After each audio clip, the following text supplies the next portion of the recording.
let me be professional and talk to the audience. Please provide us with feedback, and thank you for those who already send comments. Thank you.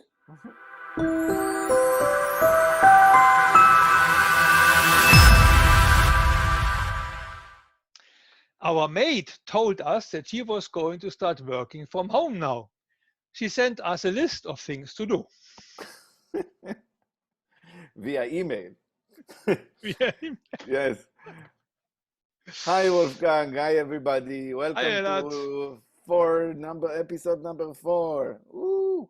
Of our video cast. I didn't believe. I wasn't sure if it could have made it to 4, but yes. I'm Elad. With me is Wolfi.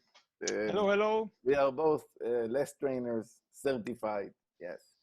And if you have been to our previous episode, you know we have this standard format. This one is going to be a bit different because we are going to have an online argument. Instead of listening to each other for 5 minutes and then responding, we will be responding to each other all of the time. So instead of two 5-minute time box for 2 questions, we will be talking about a topic, a subject for a 10-minute time box, okay? Now, today's topic will be a direct result of the pandemic we are now facing, COVID-19, online training. Yes or no, and even more specifically, a topic that has been discussed in the LeSS trainers community about the 3-day certified LeSS trainer training. Wolfi. So before we start the discussion, let's understand what do we mean by saying online training. Well, because of the Corona crisis, basically the online trainings have become very popular in other communities, and they replace the kind of live on-site physical kind of trainings we have been focusing on right now, where we meet face to face and the participants learn something new and get some new insights and experience also the kind of co-location we have a lot. In your experience, okay, I'm not asking like worldwide truth.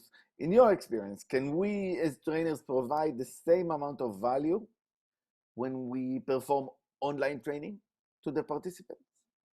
And if yes or no, then why, of course? And specifically, what is the impact for trainings that are supported by certificates or certifications? Okay. Yeah, well, first of all, I don't think the question about value is the most relevant and important one to ask. I think there are other questions about training which are, I think, more relevant right now in this situation. And that would be especially like, what are the learning objectives? What are the objectives of a training? And then actually the question would be rather, how can we fulfill them?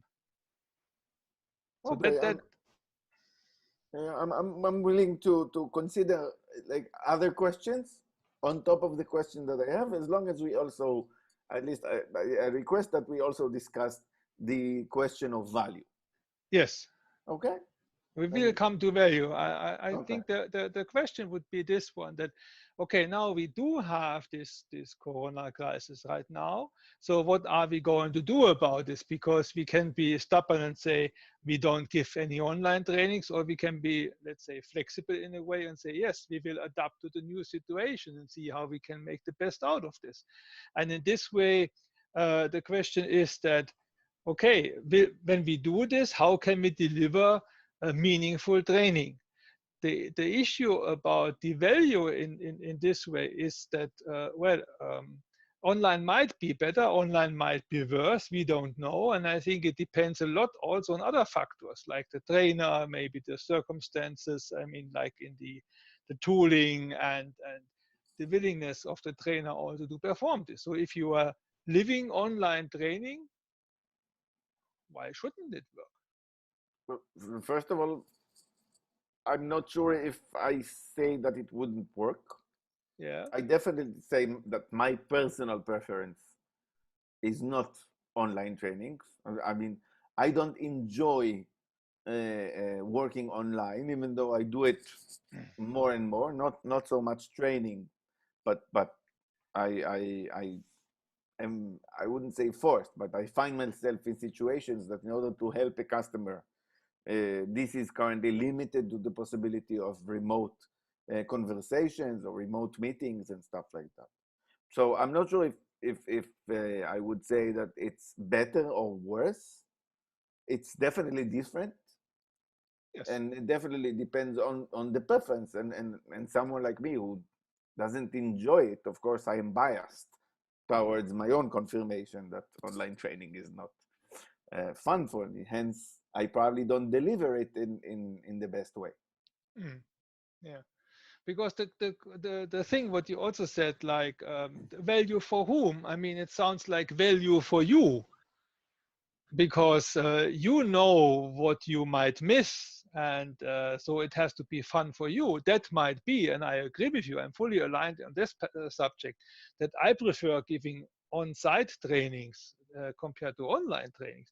However, if I cannot enter a country right now because of the limitations, so what do I do? Do I say to the customers, oh, dear customer, sorry, I'm not going to show you how you can do a self-training team workshop online. I don't show you how you can do feature team adaptation map online and all this stuff.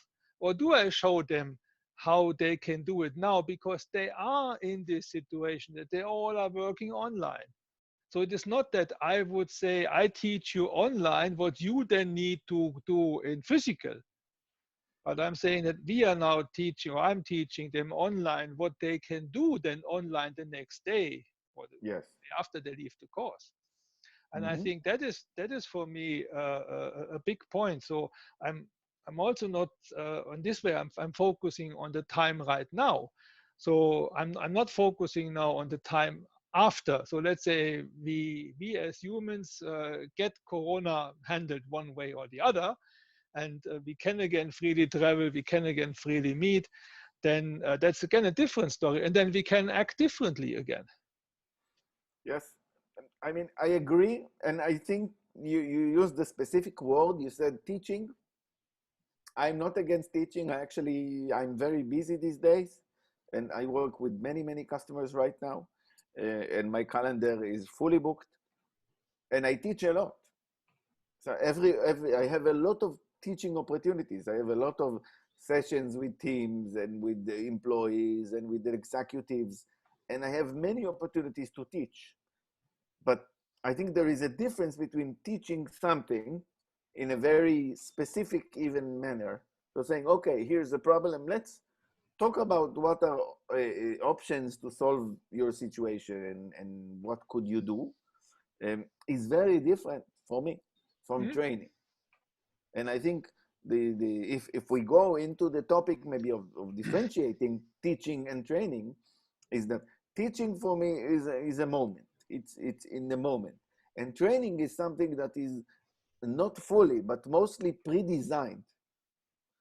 So the ability to change, dramatically change training, specifically, by the way, a certified kind Mhm. of training, is very limited because of the investment of creating such a course. I don't agree with you here.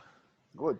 And I think you might be biased by you are you are, let's say, talking from your own, and because you don't like it, I think you might have a confirmation bias. Because you don't like it, you don't seek opportunities. I'm on the other hand thinking that, hey, I really want to help those people, and I want to help reduce the suffering in organizations. How can I do it right now? Whether I have preferences, that's independent. So, but I really try to figure out the way how I can do it right now. And I hope that the trainings what I'm having now are so structured that they are flexible and they provide almost as good experience as possible in the provisional certified LeSS practitioner compared to the physical certified LeSS practitioner.